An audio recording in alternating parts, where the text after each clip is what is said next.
Bonjour à toutes et à tous, j'espère que tout roule pour vous. Ce matin de février 2026, l'antenne... Bonjour à toutes et à tous, j'espère que tout roule pour vous. Ce matin de février 2026, l'antenne de TF1 accueillait une figure bien connue du paysage politique français, Ségolène Royal. Oui, vous avez bien entendu.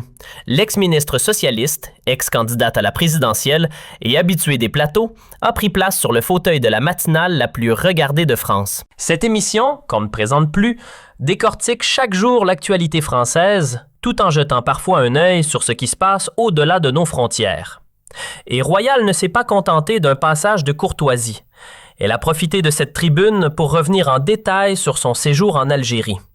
Un déplacement qui a fait grincer des dents, tant il semblait en harmonie, voire en douce connivence, avec la ligne politique du président algérien Tebboune. Loin de se montrer critique, Elle a plutôt donné dans le ton conciliant, suscitant autant d'interrogations que de commentaires. Sur le plateau de TF1 ce matin-là, on aurait cru assister à une séance de courtoisie diplomatique plus qu'à une interview politique. Ségolène Royal, tout sourire, a déroulé le tapis rouge à Abdelmadjid Tebboune sans jamais égratigner son régime. Les sujets qui fâchent, passés sous silence. Pas un mot sur la répression des opposants, sur l'absence de libertés individuelles, ni sur les violations flagrantes des droits humains en Algérie. Mais bon, ce n'est pas une surprise. Nous, on en parle ici, sans filtre. En revanche, là où Royal a surpris, c'est en mettant sur la table une bombe à retardement diplomatique. La question brûlante des OQTF, ces fameux Algériens en situation irrégulière au profil jugé dangereux par la France, ceux qu'on l'accuse de troubles à l'ordre public, de délits, parfois même de crimes. Heureusement, et il faut le marteler, ces cas-là ne représentent qu'une infime partie de la communauté algérienne installée en France. la grande majorité? Des bosseurs, discrets, qui paient leurs impôts et qui, malgré les galères du quotidien, vivent dans le respect des lois. Mais voilà, quelques centaines, peut-être quelques milliers, sont pointés du doigt. Délinquance, trafic, violence, leurs actes, bien que minoritaires, nourrissent une peur collective. Et comme la communauté algérienne est la plus importante sur le sol français, statistiquement, les ressortissants algériens apparaissent en tête des chiffres sur la criminalité. Pas parce qu'ils sont plus dangereux, mais parce qu'ils sont tout simplement plus nombreux. Alors forcément, quand on est la communauté étrangère la plus nombreuse de France, en termes de chiffres, de présence, de poids démographique, il suffit qu'une toute petite frange prenne le mauvais chemin pour que ça saute aux yeux dans les statistiques de la délinquance. Et c'est là que ça coince entre Paris et Alger. Car ces quelques éléments perturbateurs suffisent à tendre les câbles diplomatiques entre les deux capitales. Et selon Ségolène Royal, toujours très bien connectée, ce point sensible a été posé sur la table lors de sa rencontre avec Abdelmadjid Tebboune. Et attention, scoop!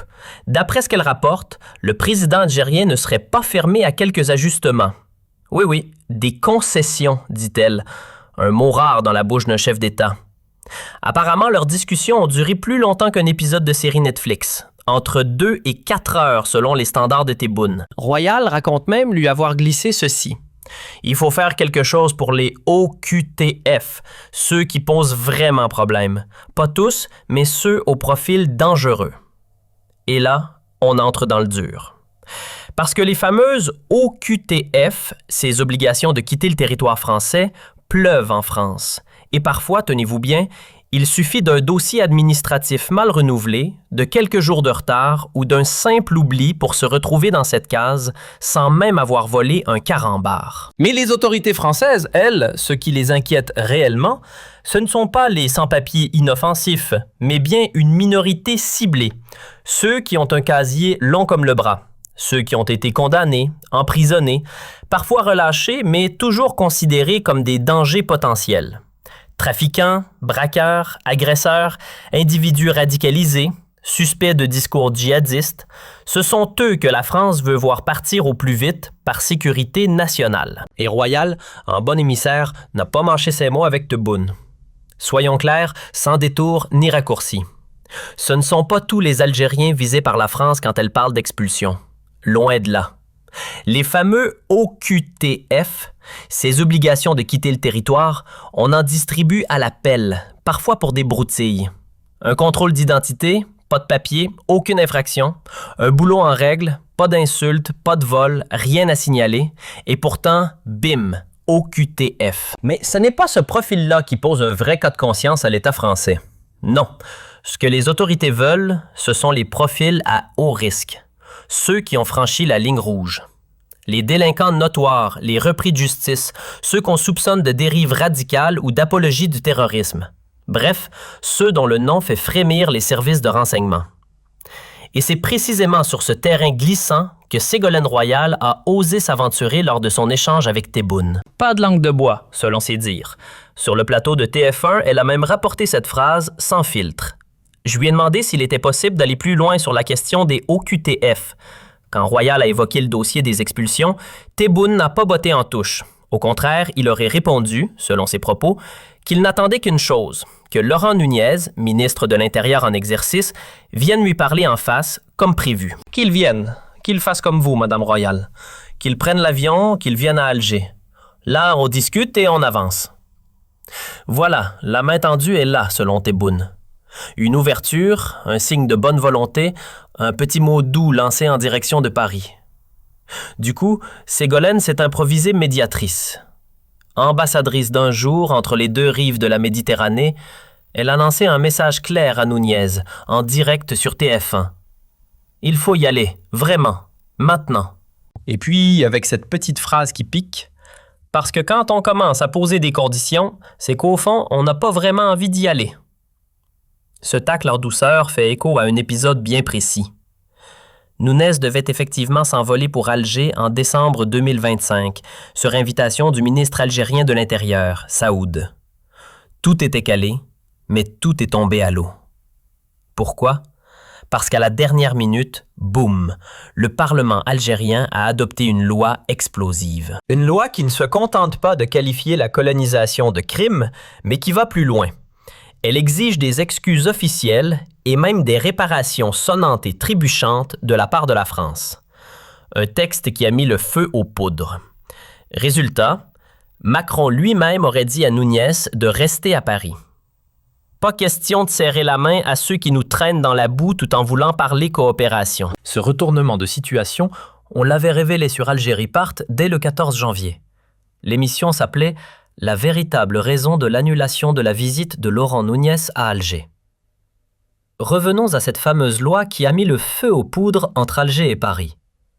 Un texte lourd de symboles, voté fin 2025, qui ne se contente pas de jeter l'opprobre sur la colonisation. Il la classe carrément comme un crime. Rien que ça. Mais l'affaire ne s'arrête pas là. Le texte réclame aussi des excuses officielles et, cerise sur le gâteau, des compensations financières. Oui, vous avez bien entendu. L'Algérie veut que la France paye l'addition du passé. Mais depuis, la pression est montée. Et en janvier, le ton a quelque peu changé. La loi a été revisitée, un peu retouchée par endroits. Disons que les passages les plus inflammables ont été réécrits avec des mots un peu moins piquants. Le Conseil de la Nation, l'équivalent sénatorial local, est passé par là. Et on sent que le régime cherche à arrondir les angles. Et pour cause, tout laisse penser que ce texte, à l'origine très frontal, pourrait bien être utilisé comme levier politique. Une carte cachée que le clan Tebboune sortirait au bon moment pour peser dans le bras de fer diplomatique avec Paris. Alors, cette loi, restera-t-elle dans sa version musclée? Rien n'est moins sûr. les paris sont ouverts, mais une chose est claire. Derrière les grands discours mémoriels, c'est bel et bien une partie d'échecs diplomatiques qui se joue. Donc voilà, tout ce joli chaos diplomatique trouve son origine dans un texte de loi qui a atterri dans les cartons du Parlement algérien juste avant les fêtes. On parle ici du 24 décembre 2025. Joyeux Noël, la diplomatie. L'adoption de ce texte, accusateur et rugueux, a tout simplement torpillé la visite prévue de l'URS, une mission qui aurait pu apaiser les tensions. Mais chut, ça, Ségolène Royal ne l'évoque pas vraiment. Dans son récit, c'est version Tebboune uniquement, filtre douceur activé. Et c'est là qu'on peut lui reprocher un petit manque d'équilibre. Car si concession il y a, il faut aussi rappeler que ce n'est pas un cadeau fait à la France, loin de là. Rapatrier ses ressortissants à problème, c'est dans l'intérêt de l'Algérie elle-même. Ce n'est ni un service, ni un geste de grâce. C'est juste du bon sens. Appelons un chat. Et pendant qu'on y est, parlons d'image. Car chaque fois qu'un ressortissant algérien, en France, en Espagne ou ailleurs, sombre dans la délinquance, c'est toute l'Algérie qui trinque. On attaque une vieille dame, on vole dans le métro, on menace la tranquillité publique, et c'est le pays d'origine qui se retrouve sali. L'Algérie est alors embarquée malgré elle dans un cercle vicieux où se croisent racisme, stigmatisation et discours d'extrême droite.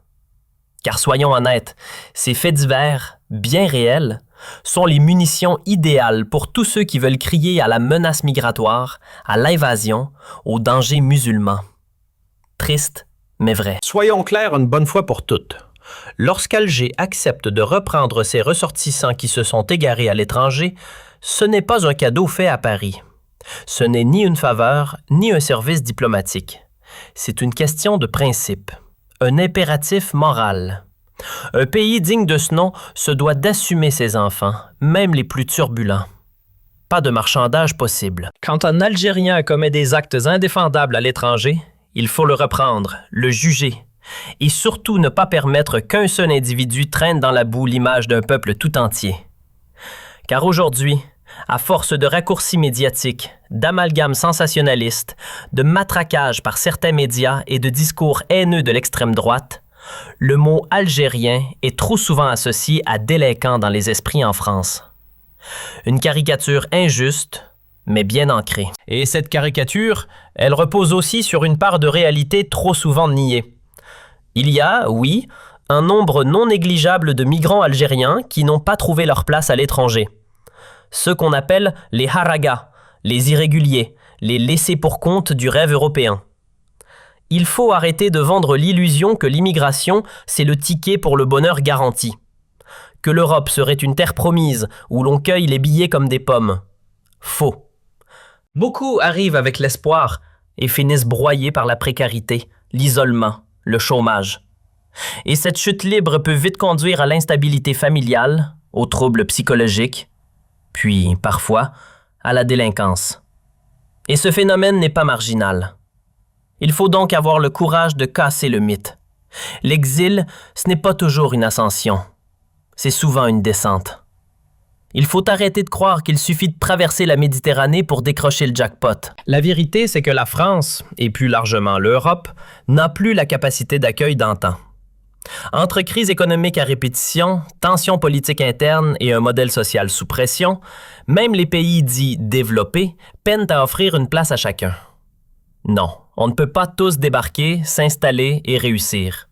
Ce n'est pas un distributeur de rêves. Bien sûr, certains brillent. Les cerveaux, les diplômés ultra qualifiés, les ingénieurs en IA ou en robotique, les médecins, les chirurgiens, ceux-là trouvent leur voie. Ils gagnent bien leur vie, accèdent à un certain confort et deviennent, dans le meilleur des cas, des modèles d'intégration. Mais attention, ils ne représentent qu'une infime partie de la diaspora. La majorité, ce sont des livreurs, des chauffeurs, des serveurs, des travailleurs de l'ombre dans les cuisines ou les entrepôts, souvent mal payés, rarement considérés. Et heureusement qu'il y a l'État-providence. Accès au logement social, aux aides minimales, à un système de santé quasi gratuit. Tout cela permet une vie plus digne que celle qu'ils auraient connue au pays. Oui, mieux vaut être pauvre en France que misérable en Algérie. Mais soyons francs, le confort matériel, la vraie ascension sociale, ne concerne qu'une minorité. L'illusion de réussite généralisée reste un mirage. Quand un ressortissant algérien perd pied en France, qu'il dérape, qu'il sombre dans l'illégalité ou simplement qu'il n'a jamais su trouver sa place dans cette société d'accueil, la logique veut qu'il soit repris en main par son pays d'origine. C'est une évidence. Et si aujourd'hui le président Tebboune agite devant Paris la promesse de coopérer là-dessus, on espère tous que ce n'est pas du vent. Que ce n'est pas un simple tour de passe-passe diplomatique, un énième miroir aux alouettes pour amadouer l'Élysée. Car soyons lucides, ce genre d'engagement, quand il vient d'Alger, mérite d'être pris avec des pincettes. Laurent Nunez, de son côté, a été clair. Dans ses déclarations récentes sur une éventuelle visite en Algérie, il n'a pas exigé la lune. Juste deux choses très concrètes. Relancer les expulsions des Algériens en situation irrégulière et résoudre l'imbroglio autour de Christophe Guès. Pas de demande explosive, pas de pression sur la loi mémorielle. Il n'a pas exigé qu'on range au placard le passé colonial, ni qu'on cesse de remuer les fantômes de l'histoire. Non, Núñez, ce n'est pas un provocateur, ce n'est pas Retailleau. Son ton est mesuré, respectueux, presque diplomatiquement affectueux vis-à-vis de l'Algérie. Et pourtant, malgré toute cette modération, le blocage persiste, comme si, même lorsqu'on vient avec un langage apaisé, l'oreille d'en face restait sourde. Ce serait trop simple de pointer du doigt uniquement l'extrême droite, ses discours haineux, ou ces politiciens français allergiques à tout ce qui touche de près ou de loin à l'Algérie. Non, le problème est bien plus vaste, parce que même ceux qui se veulent alliés, amis sincères d'Alger, même eux, les modérés, les bienveillants, se cassent les dents sur un mur d'incompréhension. Ils veulent rapprocher les deux rives, mais échouent encore et toujours. Et si ça coince à ce point, ce n'est pas seulement à cause de Paris. Il faut regarder de l'autre côté de la Méditerranée. Car oui, l'attitude du pouvoir algérien, et particulièrement celle du régime de Tebboune, freine tout espoir d'apaisement. Il y a une rigidité, un blocage, presque un refus du dialogue sincère. Et c'est là qu'il faut faire preuve de courage intellectuel, ne pas choisir un camp, mais choisir la vérité. Car dans ce bras de fer, les torts ne sont pas à sens unique. La responsabilité, elle est bel et bien partagée entre les deux capitales. Ce qui est frappant, c'est que du côté français, on sent une volonté réelle de sortir de cette impasse. Des signaux sont là. Bruno Retailleau, le champion de la ligne dure, n'est plus dans le jeu. Emmanuel Macron, on ne peut pas lui coller l'étiquette anti-algérien, ce serait malhonnête. Quant à l'extrême droite, elle n'est pas, encore, aux commandes. Et puis, il y a Sébastien Lecornu, le nouveau premier ministre, qui, lui, affiche un regard plutôt positif sur l'Algérie. Tout ça, c'est encourageant. Mais malgré cette ouverture, Paris ne réclame pas la Lune. Ce que demandent les autorités françaises, c'est simple, clair, factuel. Traiter les OQTF, combattre l'immigration clandestine, s'attaquer à l'insécurité et régler un dossier humain sensible, celui de Christophe G, qu'on ne peut qualifier autrement que comme un otage. Et Laurent Núñez, lui, était prêt à faire le déplacement. Tout était prêt. Mais à l'arrivée, rien. Et puis il y a cette loi. Ah, cette fameuse loi algérienne sur la criminalisation de la colonisation. Honnêtement, elle sonne comme une provocation. Oui, l'Algérie est dans son droit, c'est sa souveraineté, personne ne conteste ça. Elle veut honorer sa mémoire, protéger son récit national. C'est légitime. Mais faire de cette mémoire un levier politique, un outil de pression diplomatique, non. Là, on glisse dangereusement dans la manipulation. Faire parler les martyrs pour obtenir des concessions de la France, c'est ni juste ni digne. C'est du chantage historique, ni plus ni moins. Les tensions actuelles entre la France et l'Algérie, il faut le dire, relèvent du présent, pas du siècle dernier. Ce sont des défis d'aujourd'hui, qui nécessitent des réponses d'aujourd'hui. Alors oui, cette fameuse loi sur la colonisation pourrait sans doute être relue, expliquée avec plus de finesse, encadrée pédagogiquement, au lieu d'être brandie comme une arme. Réclamer réparation ou reconnaissance historique? Pourquoi pas? Mais encore faut-il le faire sans brutalité, sans posture accusatoire systématique. Les deux pays doivent apprendre à se parler autrement, à poser les revendications sans les hurler, et surtout à construire ensemble au lieu de se renvoyer le passé à la figure. Quant à la fameuse concession dont Tebboune aurait parlé à Ségolène Royal, espérons qu'elle ne reste pas une formule creuse balancée pour calmer les esprits. Espérons que ce ne soit pas une promesse jetée au vent, que ce soit un vrai pas, avec du concret derrière. Car soyons lucides, rapatrier les Algériens délinquants présents en France, ce n'est pas rendre service à Paris. C'est défendre d'abord l'intérêt de l'Algérie. C'est une manière pour elle de redorer son image, de sauver la face, de protéger ce qui lui reste d'honneur entaché par les actes d'une minorité en échec. Ceux qui, n'ayant pas réussi à s'intégrer là où ils sont partis, en France, en Espagne, ailleurs,